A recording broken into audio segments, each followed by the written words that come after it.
Hello everyone, welcome back to my channel Crack at It UPPCS. In today's video, we are going to start a new series where we are going to study about UPGS part, since you know that UP judiciary vacancy is going to come anytime soon. But before, please do like the video, subscribe to the channel and share the video with your friends. Today we are going to study about Indian Army, international organization and environmental conferences and summit. तो कल से क्या होगा, मैं topics पहले ही अपने Telegram channel पे डाल दूंगी, आप उसको पहले देख लीजिएगा and then come to the class and attend the same. Also मैं शायद लाइव क्लासेस भी शुरू करूंगी, तो please do attend. Okay, so let's begin with our class. So let's begin our first class. Okay, Indian Army exercises. So we conduct, that is India conduct army exercises with Australia, और उसका नाम है ऑस्ट्रा हिंद. बांग्लादेश के साथ जो हम exercise conduct करते हैं उसका नाम है संप्रति. ठीक है. फ्रांस के साथ जो हम एक्सरसाइज करते हैं उसका नाम है शक्ति, एक्सरसाइज शक्ति. इंडोनेशिया के साथ गरुड़ शक्ति. ठीक है. शक्ति किसके साथ है? फ्रांस के साथ है एफएस, और गरुड़ शक्ति किसके साथ है? हमारा इंडोनेशिया के साथ है आईजी, इंडियाज गॉट टैलेंट. ठीक है, आईजी, ये याद रखिएगा. फिर कजाकिस्तान के साथ हम करते हैं प्रबल दोस्तिक. प्रबल दोस्तिक किसके साथ करते हैं? हम लोग कजाकिस्तान के साथ करते हैं. किर्गिस्तान के साथ हम लोग करते हैं खंजर, ये इंपॉर्टेंट है, याद रखिएगा. किर्गिस्तान के साथ हम लोग करते हैं खंजर. मालदीव्स के साथ करते हैं हम लोग एकूवेरिन, एकूवेरिन. ठीक है. मंगोलिया के साथ हम लोग करते हैं नोमैडिक एलिफेंट. नेपाल के साथ हम लोग करते हैं सूर्य किरण. ओके, नेपाल के साथ हम लोग करते हैं Surya Kiran. Then we have Oman, ये भी बहुत इंपॉर्टेंट है. ओमान के साथ हम लोग करते हैं अल नगाह, अल नगाह. ठीक है. सीशलीज के साथ हम लोग करते हैं एक्सरसाइज लामिटी, एक्सरसाइज लामिटी. श्रीलंका के साथ हम लोग करते हैं मित्र शक्ति. अब हम लोग के पास 3 शक्ति है. फ्रांस के साथ हम लोग क्या करते हैं? एक्सरसाइज शक्ति, सिंपल शक्ति. इंडोनेशिया के साथ हम लोग करते हैं गरुड़ शक्ति. ठीक है. एंड श्रीलंका के साथ हम लोग करते हैं मित्र शक्ति. थाईलैंड के साथ हमारा है मैत्री. ठीक है, थाईलैंड के साथ है मैत्री. यूके के साथ है अजय वॉरियर, यूके के साथ है अजय वॉरियर. यूएसए के साथ 2 है हमारा, युद्ध अभ्यास और वज्र प्रहार, युद्ध अभ्यास एंड वज्र प्रहार. एंड लास्ट है वियतनाम, जिसके साथ हम लोग करते हैं विन बैक्स. ये तो सिंपल है, वी से वियतनाम, IN से इंडिया, विन बैक्स. Okay, now we come to international organisation. आज हम 2 पढ़ेंगे, एक ब्रिक्स, ठीक है, और एक हम पढ़ेंगे आज UN. तो ब्रिक्स में क्या है? It is an intergovernmental organisation जिसमें 5 कंट्रीज हैं, that is Brazil, Russia, India, China and South Africa. ठीक है. अभी लेटेस्ट में 5 कंट्री, यानी कि 2024 में ये 5 कंट्रीज और ऐड हो गई हैं. कौन कौन सी ऐड हो गई हैं 2024 में? ईरान, ठीक है, इजिप्ट, हमारा इथोपिया, 4 कंट्रीज और ऐड हुई हैं, 5 नहीं 4 कंट्री ऐड हुई हैं. Iran, Egypt, Ethiopia and UAE. ठीक है, ये 4 कंट्रीज हमारी 2024 में ऐड हुई हैं. इसका फॉर्मेशन कब हुआ था? 16 जून 2009 में. ठीक है, 2009 में इसका फॉर्मेशन हुआ था. और कहाँ पे हुआ था? रशिया में. ये नहीं भी आज शहर का नाम रखेंगे तो भी चलेगा, कंट्री इंपॉर्टेंट है, तो रशिया में हमारा ये हुआ था. ठीक है. 2024 में जब ये 4 कंट्रीज ऐड हुई थी तो भी हमारा जो समिट था वो रशिया में ही हुआ था. 2024 का जो समिट है वो रशिया में हुआ था. 2025 का जो समिट होगा वो हमारा ब्राज़ील में होगा. ठीक है, ये देखिए 2025 का हमारा ब्राज़ील में होगा. ठीक है. और ब्रिक्स का टार हेडक्वार्टर कहाँ है? शंघाई में. हेडक्वार्टर कहाँ है ब्रिक्स का? शंघाई में. फॉर्म कहाँ हुआ था? रशिया में हुआ था. एक चीज़ और इसमें जो हमारे लिए इम्पॉर्टेंट है कि जो ब्रिक्स है इसका जो टर्म दिया था वो जिम ओ'नील ने दिया था. ठीक है, who was an economic researcher at Goldman सैक्स. ठीक है, ये इम्पॉर्टेंट है, याद रखिएगा कि जिम ओ'नील ने ये ब्रिक टर्म जो है फॉर्म किया था. साउथ अफ्रीका भी लास्ट बाद में आया था, जो फाउंडिंग मेंबर्स हैं वो Brazil, Russia, India and China ही हैं।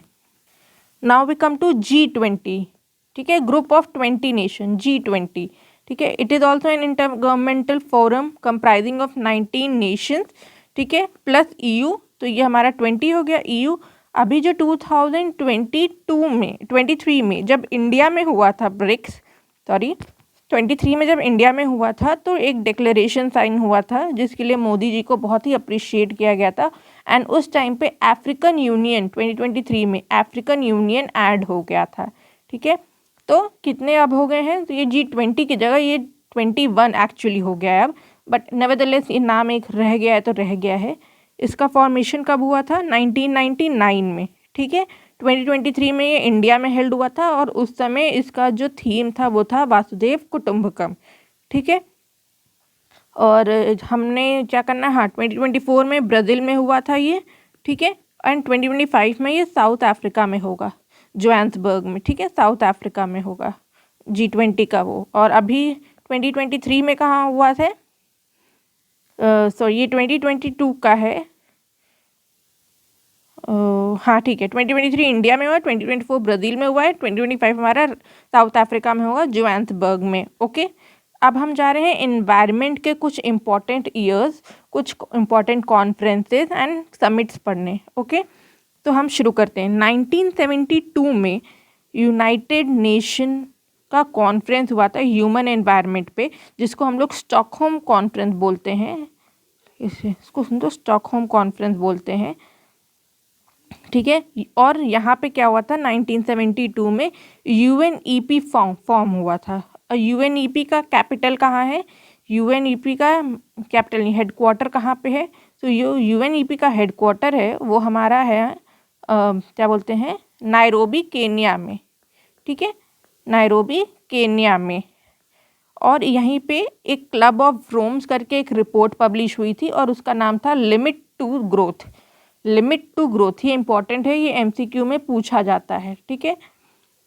फिर 1972 का ये इंपॉर्टेंट हो गया। फिर हम 1975 3 साल बाद प्लस 3 साल 72 में हमारा UNEP फॉर्म हुआ। फिर हम आ गए 75 पे जब साइट्स फॉर्म हुआ था। साइट्स क्या है, convention on international trade in endangered species of wild flora and fauna, flora and fauna के प्रोटेक्शन के लिए ये कन्वेंशन फॉर्म हुआ था। फिर कट हम आ गए 87 पे, ठीक है।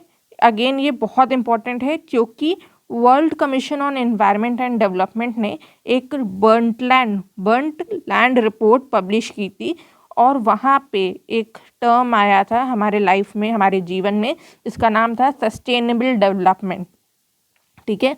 और उस बर्न्ट लैंड रिपोर्ट का नाम था आर कॉमन फ्यूचर, ठीक है, इस रिपोर्ट का नाम था आर कॉमन फ्यूचर, जहाँ पे ये टर्म सस्टेनेबल डेवलपमेंट आया था। And now what is sustainable development, it is basically it is the meet of the needs of present without compromising the ability of future generation to meet their own need।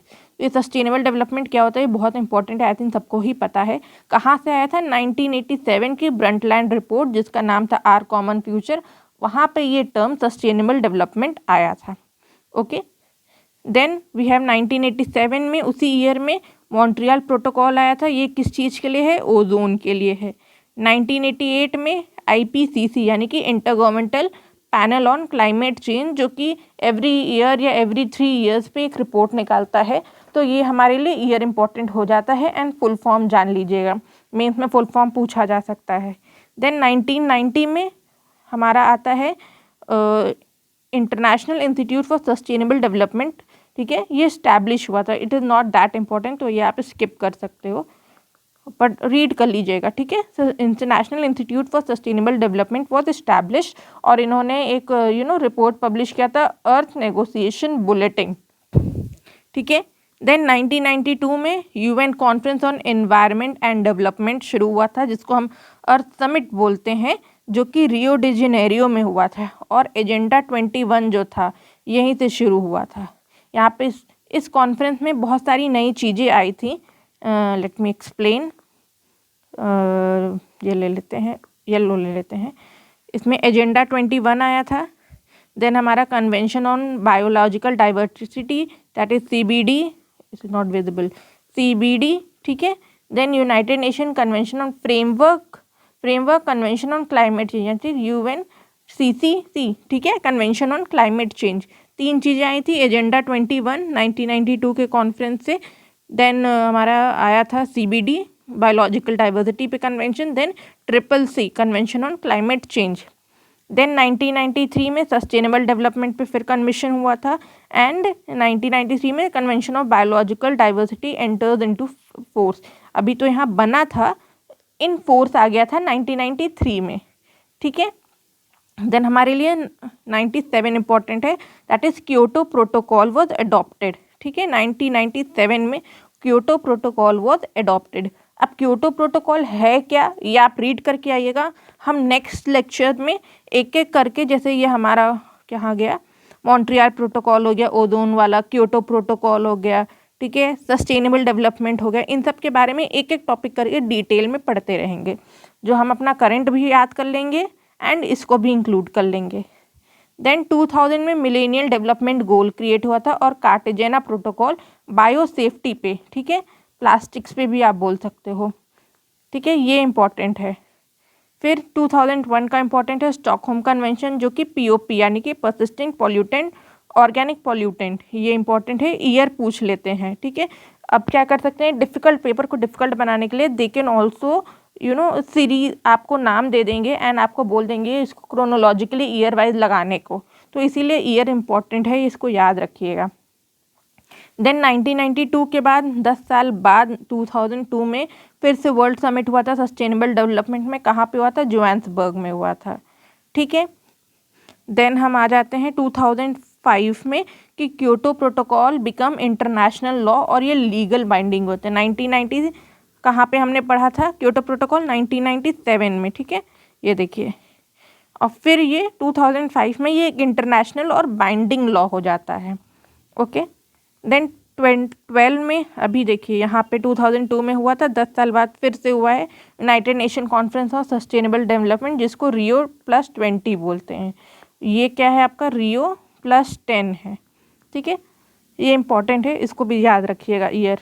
2015 में again Paris agreement हुआ था, very important, ठीक है।